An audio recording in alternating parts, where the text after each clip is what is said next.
अरहन्ताणम् नमो अरहन्ताणम् नमो अरहन्ताणम्। प्रेक्षाध्यान के द्वारा एक सूत्र उपलब्ध होता है कि वर्तमान में जिए, देखें, वर्तमान को देखें, शरीर प्रेक्षा करें, शरीर में अभी क्या घटित हो रहा है, क्या परिवर्तन हो रहा है, क्या पर्याय चल रहा है, कौन सा पर्याय नष्ट हो रहा है, कौन सा पर्याय उत्पन्न हो रहा है, क्या जैविक रासायनिक परिवर्तन हो रहा है, रक्त का संचालन कैसे हो रहा है, हृदय का संचालन कैसे हो रहा है, और जितने रसायन समूचे शरीर में रसायन और विद्युत के प्रवाह किस प्रकार के हो रहे हैं, इन सारी घटनाओं को, शरीर में घटित होने वाली सारी घटनाओं को देखने वाला वर्तमान को देखता है, और जो वर्तमान को देखता है वह कभी बूढ़ा नहीं होता। प्रेक्षा ध्यान का अर्थ है वर्तमान को देखना, वर्तमान में जीना, न भविष्य में जीना, न अतीत में जीना, केवल वर्तमान में जीना। और जो वर्तमान में जीता है, जिसने वर्तमान को पकड़ा है, वह कभी बूढ़ा नहीं हो सकता। सबसे बड़ी कठिनाई है वर्तमान को पकड़ना। जिस व्यक्ति ने वर्तमान को पकड़ लिया वह सचमुच एक महान सत्य को उपलब्ध हो जाता है। फ्रांस में एक काल की मूर्ति बनी हुई, समय देवता की मूर्ति, बहुत महत्वपूर्ण मूर्ति है। उसके आगे तो केश हैं, बाल हैं, और पीछे खाली, पीछे खाली। होता तो ऐसा है कि केश आगे से चले जाते हैं, पीछे रह जाते हैं, किंतु उस मूर्ति के आगे तो बाल है, पीछे से साफ है। समय सामने आता है, वर्तमान आता है, आगे से पकड़े तो पकड़े, चला गया, पीछे खाली है, फिर आप उसे नहीं पकड़ सकते, कभी नहीं पकड़ सकते। वर्तमान को पकड़ने वाला, वर्तमान को जानने वाला, वर्तमान में जीने वाला व्यक्ति कभी बूढ़ा नहीं होता। वह सदा चिर यौवन के द्वारा सत्यों को उपलब्ध करता है और अपने यौवन को बनाए रख सकता है। प्रेक्षा ध्यान का महत्वपूर्ण सूत्र है वर्तमान में जीना, वर्तमान में जिए, वर्तमान की घटनाओं को देखें, वर्तमान के पर्यायों को देखें। वर्तमान में जो शरीर में चंचलता हो रही है, या चंचलता जिन कारणों से हो रही है, उनको देखें। हमारा शरीर इतना बड़ा विशाल एक कारखाना है। यदि दुनिया के सारे कारखाने एक और हमारा शरीर एक और, तो शरीर की जितनी जटिल रचना है, जितनी सूक्ष्म रचना है, जितने न्यूरॉन, जितनी कोशिकाएं, जितने सेल्स हमारे शरीर में हैं, दुनिया भर के कारखानों को एक तराजू में रखे, शरीर को एक तराजू में रखे, तो पलड़ा भारी शरीर का रहेगा, और उनमें पत्थर और लगाने होंगे तो भी पूरे नहीं पड़ेंगे। इतनी सूक्ष्म रचना, इतनी जटिल रचना है, इतना बड़ा कारखाना है। देखते जाएं, देखते जाएं, देखते जाएं। केवल 10 दिन प्रेक्षा करने से काम नहीं चलेगा, शरीर को केवल 10 दिन देखने से काम नहीं चलेगा। लोग कहते हैं कि कई साधक 5-7 शिविरों में आ गए और कई पहली बार आ रहे हैं, दोनों साथ साथ में ध्यान कर रहे हैं, संगति कैसे होगी? मैं सुन लेता हूं, अभी उत्तर नहीं देता हूं इस बात का, किंतु आज इस बात को भी साफ करूं। मुझे लगता कोई समस्या नहीं है, कोई समस्या नहीं है। मति ज्ञान और श्रुत ज्ञान के रहस्यों को जानने वाला इस बात में उलझ नहीं सकता, नहीं उलझ सकता।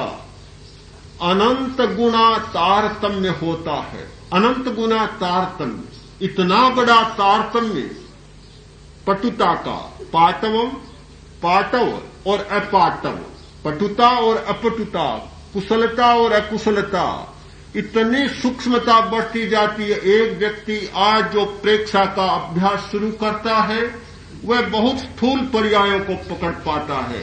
जिस व्यक्ति ने बहुत बार अभ्यास कर लिया वह आगे से आगे इतनी सूक्ष्मताओं पर जा सकता है, इतने सूक्ष्म सत्यों को पकड़ सकता है, इतनी पटुता में जा सकता है कि जिसकी तुलना नहीं की जा सकती। एक कहानी है, कहानी नहीं, बहुत मार्मिक बात, मति श्रुत ज्ञान को स्पष्ट करने के लिए। एक राजा ने सोचा, विदेशी राजा ने सोचा कि भारत पर आक्रमण करो, पर आक्रमण करने से पहले ये जान लूं कि राजा के पास कोई बुद्धिमान व्यक्ति है या नहीं, कोई पुराना अनुभवी आदमी है या नहीं, बूढ़ा, कोई बूढ़ा आदमी है या नहीं, वृद्ध आदमी है या नहीं। नहीं, बूढ़े का महत्व बहुत होता है, ये मत माने बूढ़े का महत्व नहीं है या नहीं, बहुत महत्व है बूढ़े का। जब प्रसंग आ गया तो इसको भी जरा कह दूं कि एक हमारी यह कहावत है कि 60 बुद्धि नाठी, 60 वर्ष का हुआ और बुद्धि नष्ट हो गई, किंतु यह भी आज भ्रांति सिद्ध हो गई है। पश्चिमी जर्मनी के 2 मनोवैज्ञानिकों ने हजारों व्यक्तियों पर परीक्षण किया और परीक्षण के बाद उन्होंने जो अपना निष्कर्ष निकाला कि वास्तव में 60 वर्ष के बाद ही मनुष्य का असली जीवन शुरू होता है। बुद्धि का जीवन, बौद्धिक क्षमता और स्वास्थ्य भी 60 वर्ष के बाद ही शुरू होता है। 60 वर्ष से पहले अनुभव इतना परिपक्व नहीं होता, 60 के बाद बहुत परिपक्वता आती है। उन्होंने प्रति वर्ष सैकड़ों व्यक्तियों पर प्रयोग किए हैं और प्रयोग के पश्चात इस निष्कर्ष पर पहुंचे हैं और उन्होंने ये घोषणा की कि जो लोग ये कहते हैं कि आदमी सच आ जाता, यह सर्वथा निराधार और झूठी बात है। तो बूढ़ा आदमी कभी व्यर्थ नहीं होता।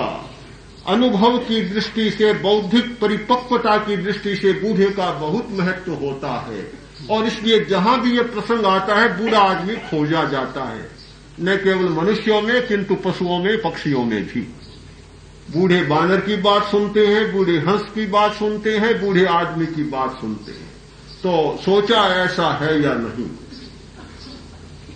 एक दूत को भेजा और साथ में सुरमा। तो दूत आया, राजा को नमस्कार कर बोला कि हमारे सम्राट ने ये एक सुरमा भेजा है, किंतु करे क्या, इतना कम हो गया कि एक आंख में आंजे इतना सा सुरमा है, कृपा कर आप इसे ले और कोई इसे बना सके और आपके पास उपलब्ध हो तो हमें दे, हमें बहुत जरूरत है। राजा ने कहा क्या होगा इससे, कितना ही अंधा हो एक बार आंजा की आंख प्राप्त हो जाए, ऐसा है यह सुरमा। राजा ने लिया, बहुत कठिन बात, कहां से आई ऐसा सुरमा। मंत्रियों से पूछा, बात बनी नहीं। तब राजा ने सोचा जो मेरा पुराना मंत्री है, जो मुक्त हो गया सेवा से, उसे बुलाऊं। बुलाया और कहा कि ये बात है, और वह था अंधा, वह अंधा था। लो मैं तुम्हें यह सुरमा देता हूं, आंख में आंजो, आंख आ जाएगी, पर एक शर्त है कि तुम्हें यह सुरमा मुझे बनाकर देना पड़ेगा। उसने सुरमा लिया,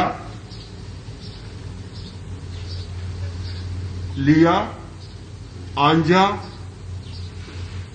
आंख आ गई, थोड़ा सा रखा, चखा, जबान में ले लिया, चख लिया, जीभ में डाल लिया, जीभ में डाल दिया और सुरमा बनाकर डिब्बे भेज दिए, दे दिया राजा को। यह सुरमा दूत को दिया, वहां सम्राट के पास ले गया, देखा तो वही सुरमा।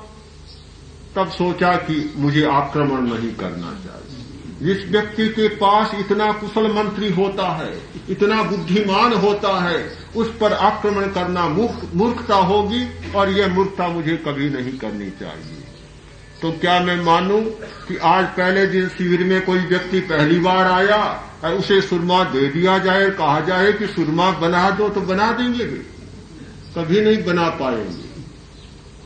किंतु जो व्यक्ति पटुता को उपलब्ध हो गए हैं, जो व्यक्ति पटुता को उपलब्ध हो गए हैं, उनमें यह विश्लेषण की क्षमता आती जाएगी कि बिना किसी यंत्र का माध्यम बनाए, बिना किसी यंत्र का सहारा लिए वे सारे उसके केमिकल्स के, रसायन के विश्लेषण कर सकते हैं और जान सकते हैं कि क्या क्या है। सुरमे में तो न जाने कितने वस्तुएं होगी, कितने रसायन होंगे, किंतु हमारे शरीर में तो इतने रसायन हैं कि जिनकी गणना करना मुश्किल है। अनेक वैज्ञानिकों ने खोज के बाद बताया कि व्यक्ति सोचता है, विचार करता है, उसके रसायन सारे शरीर में जमा हो जाते हैं। एक नख में 50 प्रकार के रसायन हैं, एक हमारे केस में सैकड़ों प्रकार के रसायन हैं। व्यक्तित्व की व्याख्या करने के लिए सिर का एक केस पर्याप्त है। एक केस, सिर्फ एक बाल उपलब्ध हो जाए, उस वर्तमान को जाना जा सकता है, भविष्य को जाना जा सकता है, अतीत को जाना जा सकता है, उसके स्वभाव को जाना जा सकता है, प्रकृति को जाना जा सकता है, उसके चरित्र को जाना जा सकता है। केस के आधार पर व्यक्तित्व की पूरी व्याख्या की जा सकती है। सारे रसायन, सैकड़ों प्रकार के रसायन हमारे केस में है। यह सारा शरीर रसायनों से भरा पड़ा है। 10 बार शिविर ले पर्याप्त नहीं, 100 बार ले तो भी पर्याप्त नहीं, लेते ही चले जाएं।